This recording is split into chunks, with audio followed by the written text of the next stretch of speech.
आगामी लोकसभा चुनाव के लिए बीजेपी ने 195 उम्मीदवारों की लिस्ट जारी की, जिसमें राजस्थान की 25 लोकसभा सीटों में से 15 पर कैंडिडेट्स के नामों का भी ऐलान किया गया। लेकिन इन 15 नामों का ऐलान के पीछे क्या रणनीति है और सियासी लिहाज से इस लिस्ट के क्या मायने हैं, वो इस वीडियो में जानते हैं। दरअसल इस लिस्ट के बड़े सियासी मायने बताए जा रहे हैं। अगर गौर करें तो ये बात साफ जाहिर होती है कि पार्टी ने न केवल सभी वर्गों को खुश करने की कोशिश की, बल्कि विवादों में रहने वाले नेताओं से भी किनारा किया है। साथ ही उन नेताओं से भी किनारा कर लिया जो गुटबाजी में शामिल थे।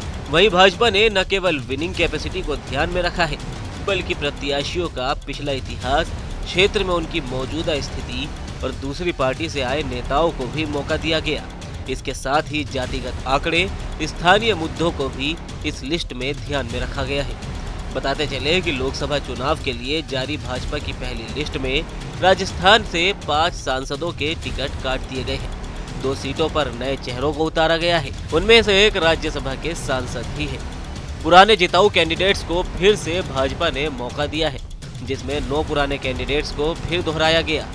वहीं 6 नए उम्मीदवार भाजपा ने उतार कर राजस्थान में मिशन 25 का रिवाज कायम करने की तैयारी की है।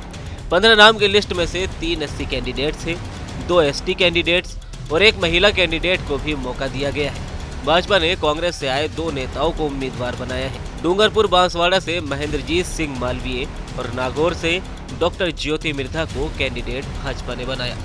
ज्योति मिर्धा राजस्थान विधानसभा चुनाव से पहले भाजपा में शामिल हुई थी। वहीं महेंद्रजीत सिंह मालवीय भी कुछ ही दिन पहले बीजेपी में शामिल हुए हैं। दरअसल नागौर सीट पर बीजेपी ने हनुमान बेनीवाल की पार्टी राष्ट्रीय लोकतांत्रिक पार्टी से गठबंधन किया था, लेकिन इस बार बीजेपी ने यहां भी अपना उम्मीदवार उतारा है। माना जा रहा है कि बीजेपी ने नागौर में बेनीवाल फैक्टर को कंट्रोल करने के लिए ज्योति मिर्धा पर दांव लगाया है। वहीं विधानसभा चुनावों में डूंगरपुर बांसवाड़ा संसदीय क्षेत्र में भाजपा के खिसकते जनाधार को फिर से मजबूत करने के लिए मालवीय को पार्टी में शामिल करने के साथ साथ उन्हें टिकट भी दिया गया है।